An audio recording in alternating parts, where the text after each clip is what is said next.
Welcome everyone, and thank you for joining us. My name is Eliza Tam, and I am the Women in Engineering Program Coordinator at UBC Vancouver's campus, and I have the honor of being your MC for today's ceremony. Please note that today's presentation is being recorded. Today we are joined by guests from both the Vancouver and Okanagan campuses, and maybe even guests from other parts of the world. For those joining from Vancouver, I would like to recognize that we are on the traditional, ancestral, unceded territory of the Coast Salish peoples, including the territories of the Musqueam, Squamish, Tsleil-Waututh nations, and for those joining from the Okanagan campus, the unceded territory of the Syilx peoples. If you're joining us from another part of the world, I would like to invite you to find out more about the land that you're connected to, and maybe take a moment to make a land acknowledgement of your own. Today, we are here to remember the 14 women who lost their lives in the December 6th massacre. On that day, 31 years ago in 1989, an armed man walked into an engineering class at L'École Polytechnique de Montréal. After forcing the men to leave, he stated that he was fighting feminism and began to shoot the women in the class. By the end of the shooting, he had killed 14 women and injured 10 more. In response to this tragedy, Canada established December 6th to serve as a reminder of the gender-based violence that still persists today. This is the National Day of Remembrance and Action on Violence Against Women. Today, we are joined by 4 speakers and 6 panelists who will be reflecting on this event and sharing their experiences as female engineers. Following this, we will proceed with a reading of victim biographies led by both UBC, Vancouver, and Okanagan students, the laying of the roses, as well as a moment of silence. Finally, we will have a panel and Q&A at the end. I'd like to now welcome the director of UBC Okanagan School of Engineering to share her thoughts on this event, Dr. Meena Hurfar. Thank you so much, Alisa. Thank you for joining us to commemorate the tragic and horrific event on December 6, 1989. Faculty, students, staff from both campuses, Point Grey and UBC Okanagan, joined together to establish memorials to commemorate this tragic event. For many of our students, the mass shooting of 14 women at École Polytechnique in Montreal happened before they were born. Even if I know about this event, it happened before I immigrated to Canada to study. The victims included 12 engineering students, 1 nursing student, and 1 university employee. Regardless of how you learn about this or how you remember this day or what transpired at École Polytechnique, it's important for all of us to reflect on this day, on this National Day of Remembrance and Action on Violence Against Women. You learn about the victims of this shooting as students from both campuses will read short biography of the individuals, each of these individuals. The intent of events like today and memorials is for us to recognize violence, particularly towards women, how it impacts our world.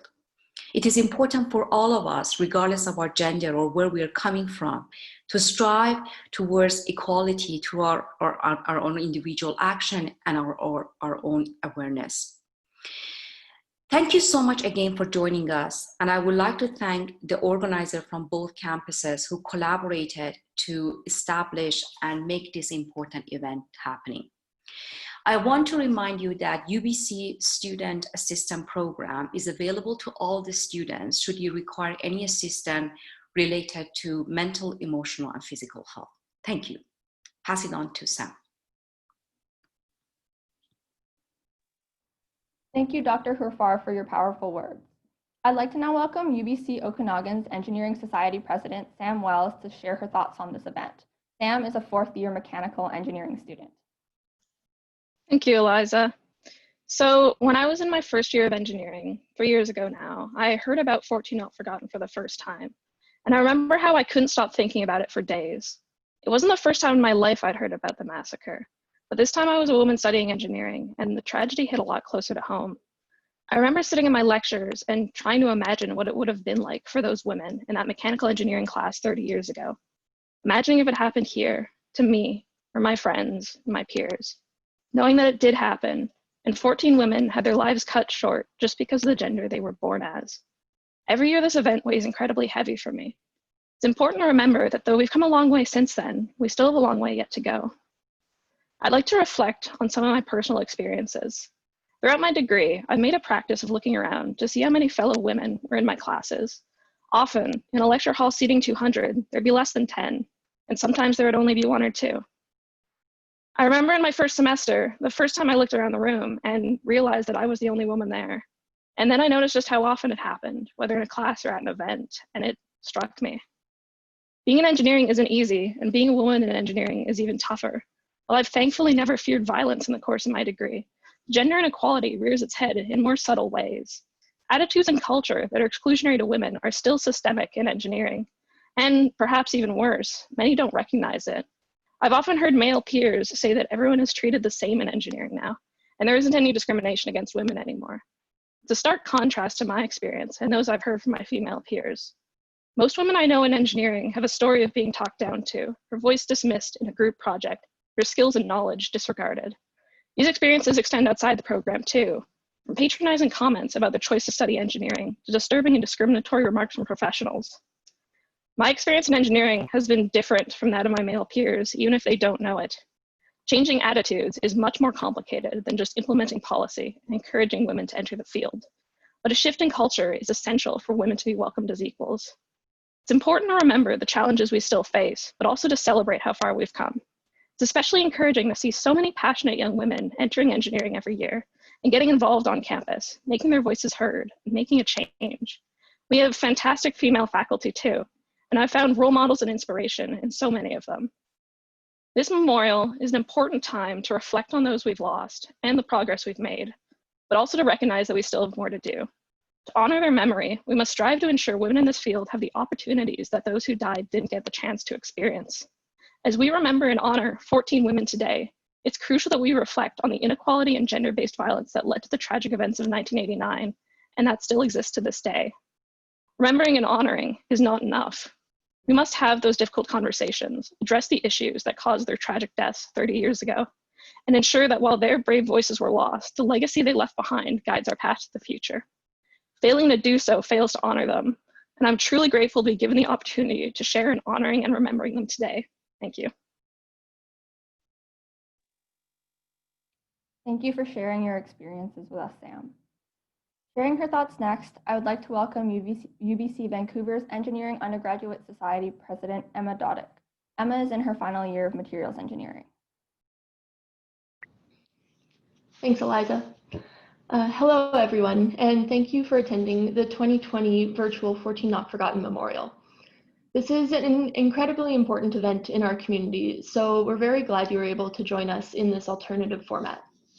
Although the pandemic has meant that most of our regular events and celebrations have been put on hold, operating entirely online has provided a number of opportunities that wouldn't be possible for in-person events. This year, the virtual format allows us to connect with the UBC Okanagan campus to commemorate this event as a broader UBC engineering community and to reflect together on our history, culture, and values. The 14 Not Forgotten Memorial always makes me think on my experiences as an engineering student 31 years on from this tragedy, which I would like to share with you today. For those of you who don't know me, my name is Emma. I'm the EUS president at the UBC Vancouver campus. I'm in my 5th year of materials engineering, and I'm originally from Edmonton, Alberta. I decided I wanted to be an engineer back in the 7th grade when I got a book about the periodic table for Christmas. I was fascinated by chemistry and how things were made, and my father, a mechanical engineer, was hugely supportive of my newfound interest and would bring valves home from his work to explain the various metals and alloys they were made of. However, whenever I told my teachers or other adults in my life that I wanted to be an engineer, they were quick to highlight that there were lots of boys in engineering, but good for me that I was going to give it a go anyway. I didn't realize until later the myriad of problems with their reactions. The implication that I could be discouraged from my desired career path by an abundance of male colleagues, or that I should expect my male colleagues to behave in such a way that would prevent me from becoming an engineer.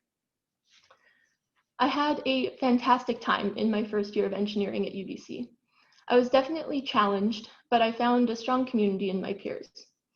After my first year, I spent the summer at home in Edmonton, but I continued to wear my red UBC engineer's jacket wherever I went. I was stopped once by an older gentleman in a coffee shop while wearing my jacket. He let me know that he was an engineer and that it was so great to see more women entering the profession. How many women were enrolled in engineering at UBC now, he asked. I told him that my first year class was 30% female. Fantastic, he said. How incredible that more women are becoming engineers. Well, I'm glad that this gentleman appeared to have a positive impression of female engineers. I left our conversation feeling singled out. This gentleman could have asked me what field of engineering I was studying, what my career goals were, or how I was finding the program so far. Instead, he focused on my gender. Although I'm sure he had the best intentions, I was reminded by our conversation that many individuals in my chosen profession see me as other. I will always be a woman in engineering rather than simply an engineer. Not all of my experiences with being a woman in engineering are negative. I have had many opportunities for professional development, networking, and scholarships specifically available to me because of my gender. And all of these programs have significantly contributed to my engineering education. These initiatives work towards leveling the playing field for traditionally underserved individuals, but we need to continue to expand supports for those who may still struggle to find their place in our community. As conversations around equity, diversity, and inclusion evolve in our workspaces and even in the student society I lead, I'm cognizant of the unique opportunities my identity has afforded me. I'm immensely grateful for the community I have found within UBC Engineering, and I acknowledge the privilege I have to be welcomed and celebrated within this organization. If my father hadn't supported my aspirations and brought home tungsten carbide, titanium, and Inconel X750 valves to teach me about in middle school, I cannot guarantee that I would be speaking to you today. We still have a long way to go, but it is my hope that someday every 7th grader who wants to be an engineer will hear nothing but encouragement from their family, friends, and teachers. And I firmly believe that no matter what, there is a place in our community for them. Thank you. Thank you, Emma. Finally, I would like to invite engineer and MLA for North Vancouver Lonsdale, Bowen Ma, to share her thoughts. Thank you so much. Well, actually, let me begin with the Territorial Acknowledgement. Hoc squal tenoia, hoc than squalwin quins quachnomia, nil taltomeok, yamusquium, iskahomish, islewotath, chenkomentomiap. So what I said in the language of the Squamish peoples is, hello everyone, I'm very happy to be with all of you here today. And I'm coming to you live here from the territory of the Squamish, Musqueam, and Tsleil-Waututh, which is of course out here in North Vancouver. I'm so grateful for that you're having me here today. It's an absolute honor for me to return to the place that helped build me into who I am today and to contribute back to the community that gives so much to young people today. And I have to reflect that in 2017, when I was elected president of the UBC Engineering Undergraduate Society, I was only the 4th woman to have been elected president at that time in the organization's nearly 100-year history. And since then, things have definitely changed. And now it appears engineering students are far more likely to elect a woman to serve as president than not. What a change. And it's no wonder that this ceremony has become increasingly well organized and well attended over the years. And that's really important because it can be easy for somebody to hear the story of the 14 Not Forgotten and what happened at École Polytechnique and think that that was something that happened so long ago. And it was a lifetime ago. I mean, 1989. I was 4 years old at the time, and most of you weren't even born. And we might imagine that it was something that happened in the past, that it's something that we've learned from, moved forward from, need not worry about any longer. But really, like a lot of things in our recent history, it really wasn't that many years ago. Last year, an estimated 1,000 women were physically or sexually assaulted in British Columbia every week. And we fear that those numbers are much higher this year during the pandemic, with people being asked to stay at home. Some people, more likely women, are effectively isolated with their abusers. It's important to acknowledge also that Indigenous women are even more vulnerable to attack, 3.5 times more likely to experience violence, and they're 6 to 7 times more likely to be killed. And if we take note of the stories of the missing and murdered Indigenous women and girls, we know that their attackers are also far more likely to get away with it. But discrimination against women is not limited to the physical act of aggression or sexual violence. We all know that it doesn't exist as a standalone problem, but rather as something that permeates every facet of our society. Even today, as you heard from the speakers before me, sexism impacts the studies we undertake, the jobs we get, the money we make, the opportunities we're offered, and the opportunities that we take. Without concerted, deliberate efforts to eliminate the bias and barriers that hold women back, there is no progress. And sadly, these concerted, deliberate efforts can often be mistaken by those who do not understand as favoritism or sexism against men. You know, it wasn't that many years ago that a former colleague of mine in a very male-dominated industry before I entered politics declared to our entire team that I was just a little girl trying to do a man's job. A man's job. I think we've heard this story before, haven't we?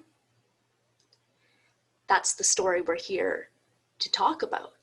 In fact, these are the daily stories of so many women who know what it feels like to be judged by her appearance, to be underestimated, seen as lesser, to be touched without consent, or to feel pressured or coerced, who have had value assigned to her being for attributes that should never be used to define anyone. How many of us, how many among us have been made to feel shame for being sexy and yet criticized for being uptight? Hands up if you've ever felt unsafe walking home alone late at night. How many of us, how many women have stories we would rather not tell of treatment by men who normalize behavior that should never be seen as normal, or of perhaps being a tool of our own oppression, as we too normalize behavior that should never be seen as normal?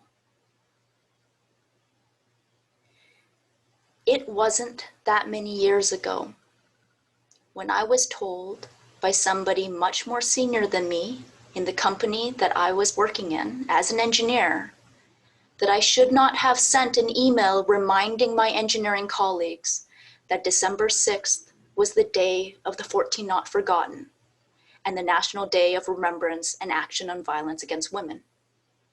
Because, according to them, it was too political. But of course it's political. And I'm here to tell you that if you take one thing away from my speech today, it's that sexism is political. Gender-based violence is political. To be a woman is political. How many of our mothers and our grandmothers had to fight for the right to be seen as a person under the law, to vote, to own property, to hold office, to have or to keep a job, to be allowed to choose to leave a marriage, or to have the right to say no? That fight continues today. Can't take a joke? You learn to laugh it off. Oh, boys will be boys, they say, and you learn to let it go. But believe me also when I say that things are changing. Because for the first time in Canadian history, here in British Columbia, the people have elected a government caucus of MLAs that consists of more women than men. And it is an extraordinary achievement, overshadowed only by the fact that it's taken this long for this to have happened, when, as far as I know, women have existed for as long as men have. Which reminds us of what equality takes. Deliberate, concerted, sustained effort, and the courage to refuse to accept anything less than equal respect. But it does not happen by itself. British Columbians have been electing parliaments and governments since 1871. And in that time, out of well over 1,000 people who have ever been elected to the BC legislature, millions of women who have come and gone through this province, of all the women to have been elected to sit in those chambers, when I was elected in 2017, I was only number 112. You see, equality for women is not just about breaking the glass ceiling. It's not about one woman who made it. It's about eliminating those barriers for all women. Equality. But we're not there yet. Because for many women, the cost of speaking out is still greater. The risks with speaking up more dangerous than staying silent. How many of us watched the Me Too movement and watched those who fought that silence publicly with admiration? Grateful for a collective courage that filled the vacuum of our own personal silence in a time when so many women have come forward only to be dismissed. With no wonder why so many others still have not found the time or the space or the way, who are still now looking for a moment to turn to her sisters and say, in breathless whisper, me too. And I know you do too. Thank you.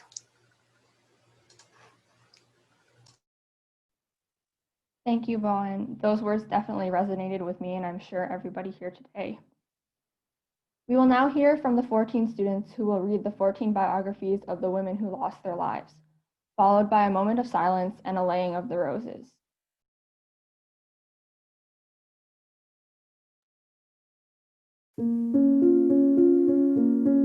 Anne-Marie LeMay was in fourth year mechanical engineering. She had been interested in pursuing a degree in medicine. She was 22 years old. Anne-Marie Edward, a chemical engineering student, loved outdoor sports like skiing and diving and was always surrounded by friends. She was 21 years old. Geneviève Bergeron was a second-year scholarship student in mechanical engineering. She had celebrated her 21st birthday 2 weeks before she was killed. She played the clarinet and she sang in the choir at the Montreal Symphony Orchestra. She was 21 years old. Madison Leclair was in fourth year metallurgy, had a year to go before graduation, and was one of the top students in the school.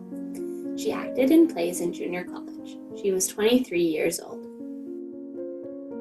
Barbara Klitschkovic was a first-year nursing student. She arrived in Montreal from Poland with her husband in 1987. She spoke 5 languages and was studying engineering, economics, and food logistics. She was 31 years old. Annie Turcot was in her first year and lived with her brother in a small apartment near the university. She went into metallurgical engineering so she could one day help improve the environment. She was 21 years old. Natalie Christian was a graduate mechanical engineer who was outgoing and enterprising with a passion for learning, like lots of engineers, and has a specialty related to science. Natalie was 23 years old. Marie Sagan-Yar worked at the engineering school's budget department. She had recently married. She was 25 years old. Alain Colgan was in her final year of mechanical engineering and planned to do a master's degree. She had 3 job offers and was leaning toward accepting one from a company based near Toronto. She was 23 years old. Annie St. Arnaud was a mechanical engineering student from Dottick, Quebec, a Laurentian pulp and paper town in the upper St. Maurice River Valley. She was watching a presentation in her last class before graduation when she was killed. She was 23 years old. Sonia Pelletier was head of her class and the pride of St. Yorick, Quebec. She had 5 sisters and 2 brothers. She was killed the day before she was to graduate with a degree in mechanical engineering. She was 28 years old. Barbara Tignon was expecting to graduate at the end of the year. She was a teaching assistant for Father Pierre Dagnon, a mechanical engineering professor with the city's other French language engineering school at the Université de Québec, Montreal. She was 22 years old. Michelle Heshed, whose nickname was Mimi, was in second year metallurgical engineering. She was presenting a paper with Mohavenik when she was killed. She was 21 years old. Maud Avernick was a second-year student in metallurgical engineering and a graduate in environmental design from the Université du Québec à Montréal. She was 29 years old.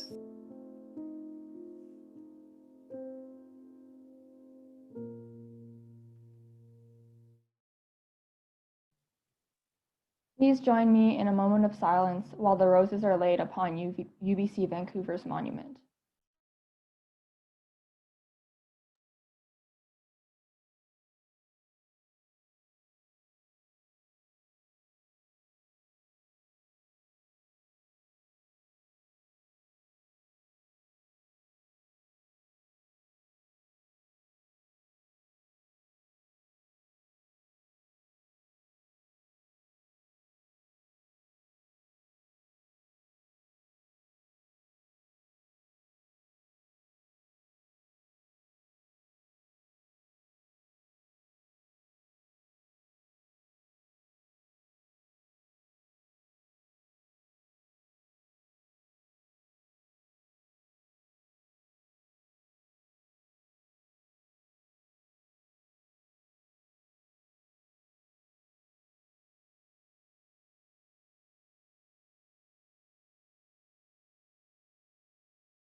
Thank you. We will now open the floor to our panel. On our panel today, we have Dr. Cheryl Staub-French, the Associate Dean of Equity, Diversity, and Inclusion for UBC's Faculty of Applied Science and a professor in civil engineering, Roger Wilson, the Director of UBCO's Health and Wellness, Dr. Mina Hurfar, Sam Wells, Emma Dottick, and Bowen Ma. So if anyone in the audience has questions for any of the panelists, feel free to put them in the Q&A. Just to start us off here, Cheryl and Roger, if you'd like to tell us a little bit more about your roles and what this event means to you.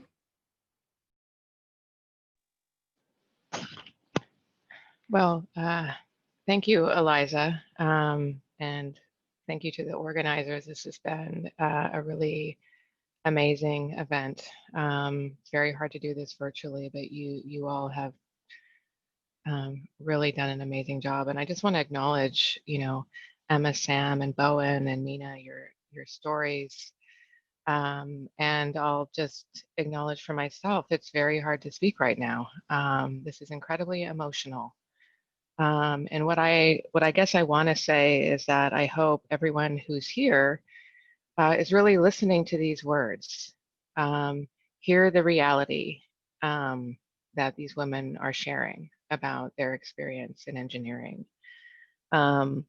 And here, I'm just going to highlight Bowen's words about the need for deliberate, concerted, sustained effort and action. Today is a day about taking action.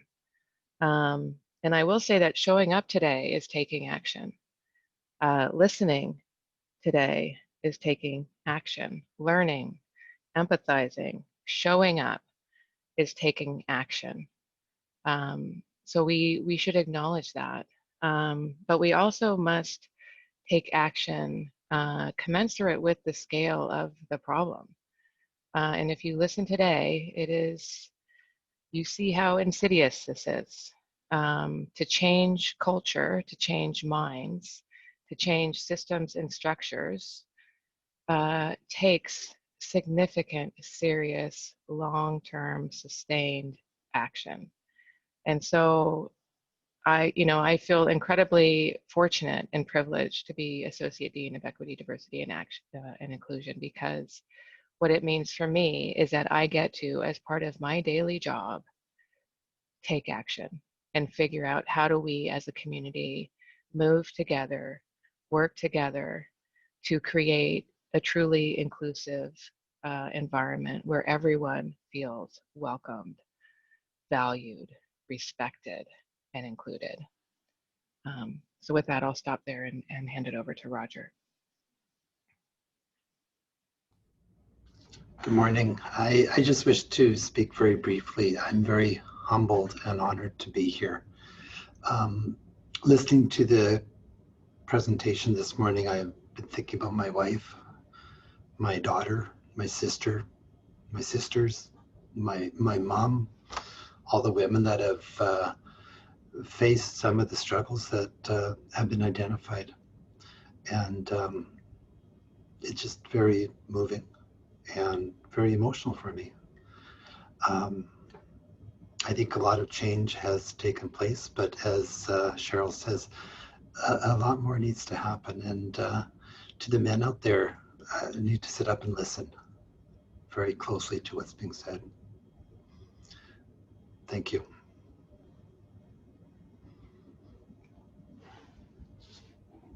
All right, so we've got a couple questions here. We'll start off with the first one. How do you think we can get more allies to attend these types of events to help change people's thoughts about gender-based discrimination? Does anybody want to start off?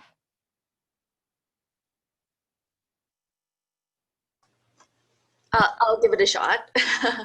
Or although Cheryl, maybe you were unmuting yourself to speak? I'd be happy to have you go first, Bowen. I mean, it is a challenging question, right? I think it's a question that a lot of groups struggle with when it comes to trying to draw and attract audiences to attend the events that help us communicate what it is that we're trying to, the social movements that we're trying to make. One of the strategies that I use in my work as an MLA, not particularly about this specific issue, but about kind of drawing audiences, because I can't serve people as an MLA if I can't connect with people, is to actually bring the issue to them, to actually go to where people are already, and then having those issues raised. So as an example, when I was first starting as an MLA and people did not know very much about me, if I held an open house, the only people who would show up to my open house were people who already knew me and who already supported me, in which case it's very difficult to actually expand outwards into the community. So what my office started to do instead was we would go to where people were. We would go to the community festivals. We would go out there to events that already had diverse audiences and introduce us to them. And I think that maybe that's a strategy that we can also take with more issues.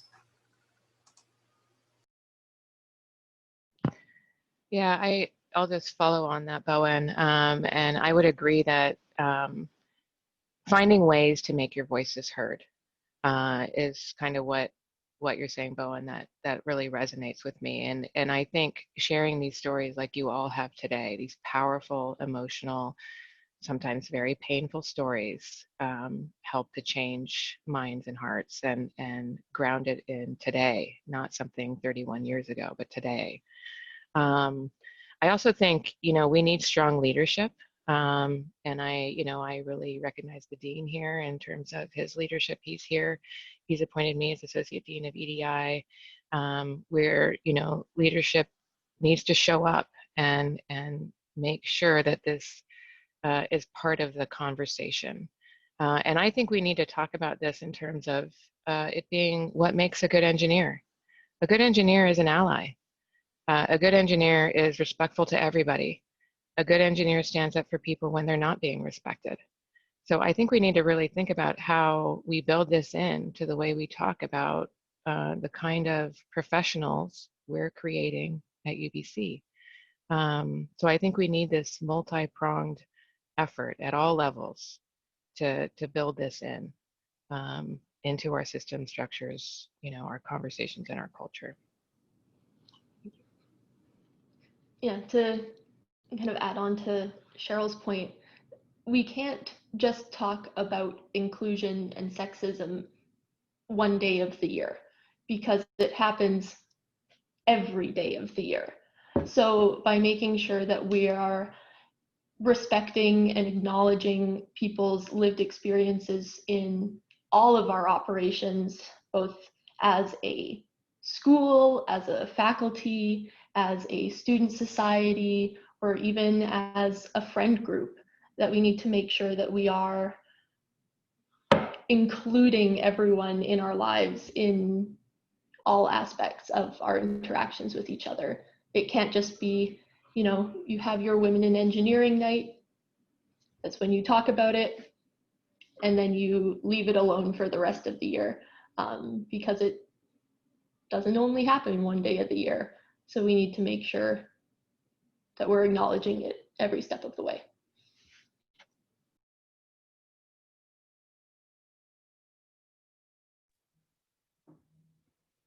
All right, we've got one more.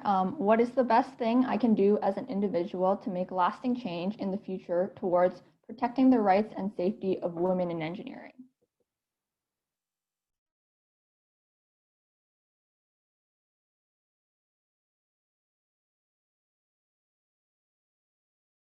Maybe I can start there, Alisa. So I think we are all, as many of the people talked about, responsible, regardless of where we're coming from or from what gender we have, to constantly deliver this message.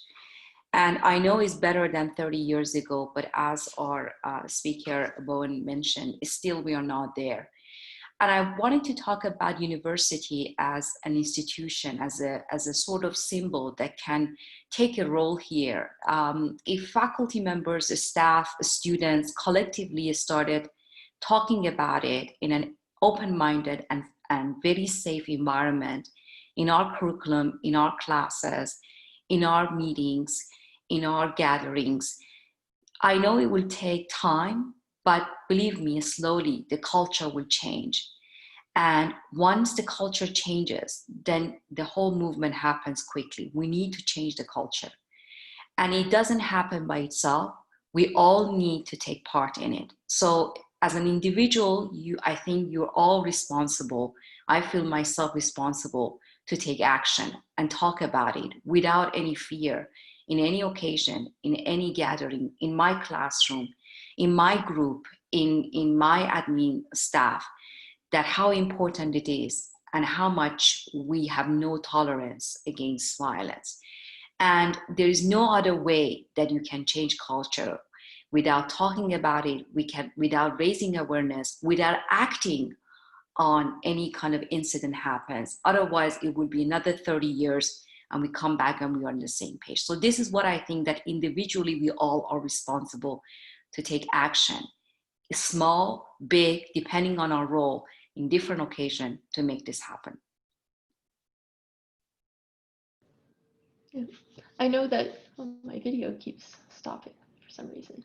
I know that we hear a lot about, in elementary school and whatever, the golden rule, that you treat people how you want to be treated. But I think the kind of step beyond that, what I've heard referred to as the platinum rule, is to treat people how they want to be treated. So that might be just something as simple as using a person's correct pronouns. It's an easy thing to do, to make sure that you are treating people how they want to be treated. And that goes for as high up as the policies that we implement in our institutions, and as simple as, you know, how you interact with your friends and colleagues on a daily basis. And I think that treating people how they want to be treated and acting with respect and empathy towards people is how we make that lasting change in our culture and protect the rights and safety of women and all people in engineering.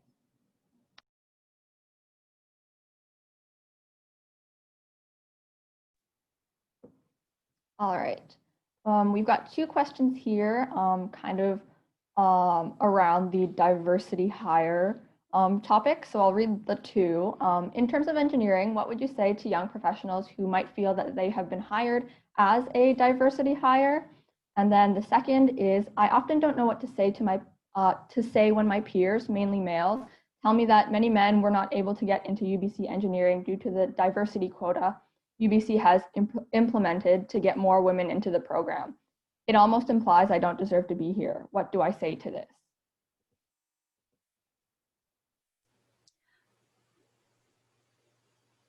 I'm looking at Cheryl to see if she's gonna go first, Bowen. Go first. I saw that there were actually 3 questions on this item. The last one that just popped up was, how would you defend affirmative action in a conversation? A lot of people I've spoken to, both men and women, seem to see it as no longer necessary or an unfair advantage for women. I think that this actually speaks to something that I mentioned in my speech earlier, which is that sometimes people who don't understand affirmative action see this as almost reverse sexism against men, or don't understand what it is that these affirmative action pieces are trying to accomplish. And I answer this question as somebody who has evolved on this issue, because when I was in engineering, as a student, I also did not understand affirmative action. And I was, and maybe a lot of it was because I thought I needed to be part of the boys' club. I was critical of it because I didn't get it. And so through the years, I've started to understand it more and learned a lot more about it. The importance of these, and this falls into line with the need for deliberate, concerted efforts to improve equality. What these diversity mandates are, what these equity mandates are, what these forms of affirmative action intend to try to communicate is that women are, in fact, as good at being an engineer or any other work as men if we only give them a chance. It acknowledges that there is still there's still biases that people don't recognize in themselves. Even if somebody wants to be a person who hires equally, there are still internal biases that we all harbor.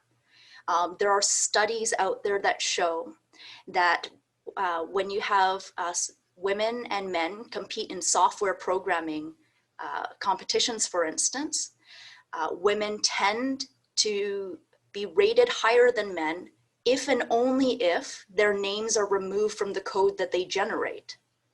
But when names that indicate, that give people an idea of what the gender of the programmer is included with the code, men tend to be scored higher.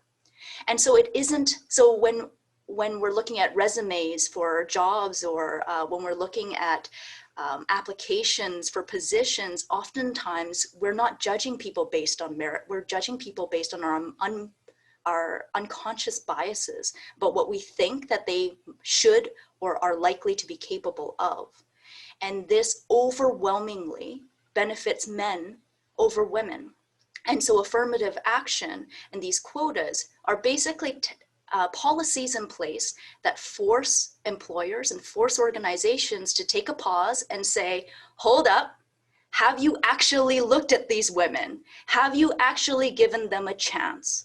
And this is a policy actually that exists in my political party as well. I'm with the BC NDP. We and the province currently elected the first majority women government caucus in Canadian history. And in large part, that was due to the equity mandate that our political party insisted on. What it said was you can't just run candidates who are women in places that cannot be won.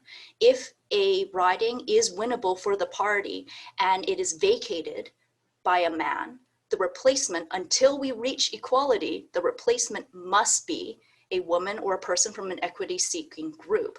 And again, this isn't to say that this is meant to be an unfair advantage to women or people from equity-seeking groups. It's an attempt to give them a chance at all. Without these kinds of affirmative action policies, far more likely, they won't even get their foot in their door. They won't even have their resumes looked at. And so it is absolutely still important. It's not a perfect process. Let me say that. It's not perfect. And there will absolutely be companies and organizations who implement these policies without understanding why they're doing it. And they'll do it for the wrong reasons. And then they'll hire somebody in at the ground floor and they'll never move up, for instance, because they don't get it. But these are the kinds of imperfect steps that we all have to endeavor to take, because we're at least moving forward. And it's been a heck of a long time that women have existed, and for us to still be fighting this fight. And so don't be bashful about taking up that fight. Don't be ashamed of speaking up for women. If I could just build on that. And I'm going to respond directly to this question about men telling women that men were not able to get into UBC engineering due to the diversity quota UBC has implemented. So a direct response is that there is no quota. They're wrong. Okay, so, just to be very direct, we have no quota. We have an aspiration to have an engineering, the composition of our engineering community to reflect the society that we serve, which is basically half men, half women. We also look at the population of Indigenous students and other marginalized, equity-deserving groups. And so, all things being equal, if you assume that talent is distributed equally, we should have proportional representation. And the reason that we don't is because of systemic barriers. And so it's not about giving any group an advantage, it's about removing or acknowledging those barriers and recognizing it's not a level playing field. And so that's what we're trying to do. So at UBC, our aspirational goal of a proportional representation of women, Indigenous students, Black students, LGBTQ2S+ students, proportional representation across the board, what we've been doing is trying to do much more outreach. So we have grown our outreach program significantly to make more women aware of engineering and to help them reach role models like the women that you see here on this panel, so that they can see themselves. If you can see it, you can be it. That's the idea. So the very short answer to that question is just tell them that they're wrong. And you can start there. Okay. Alisa, I just wanted to comment on that. And I think one of the reasons for these type of questions they come up is, again, I wanted to come back to my comment about awareness and education.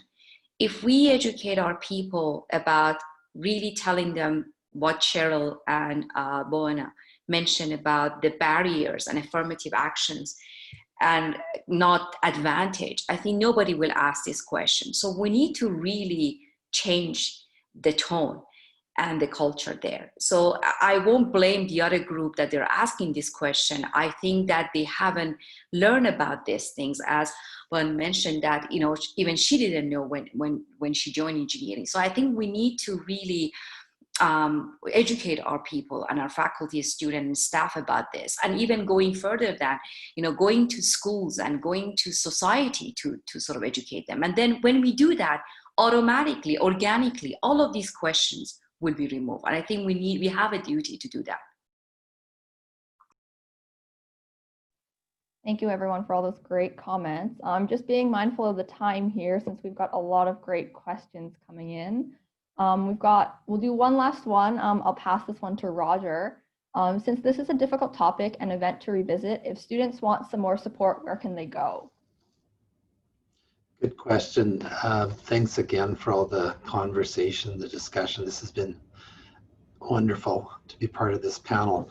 For those students that are looking for extra support, first of all, the Student Assistance Program that Mina mentioned, it's available to both the Okanagan and Vancouver campuses. It's an online virtual platform that students can reach out 24/7. Other services on campus are the counseling departments at UBC Vancouver and health and wellness at UBC Okanagan, as well as student health services on the Vancouver campus and our health clinic on this campus. And if anybody's in urgent need of around safety issues, for sure campus security are always there and available for students, staff, faculty. Thank you. Thank you, Roger. So we're just going to wrap up here. So thank you to all of the panelists for joining us. Yeah, go ahead. Elisa, sorry, I'm going to get my colleagues from the Sexual Violence Office upset with me if I don't mention the Sexual Violence Office. So I apologize to my CIPRO colleagues, but the Sexual Violence and Prevention Office on both campuses is also a great resource. Thank you. Thank you for raising awareness to that, Roger. So as I was saying, thank you to all the panelists for being here today, and thank you for all of the attendees from both campuses or perhaps somewhere else in the world for joining us today. We really appreciate you taking the time to be here. Just to let everybody know that a recording of the event will also be available online within 24 hours. I know there were some questions about if people could share this, so yes, it will be available.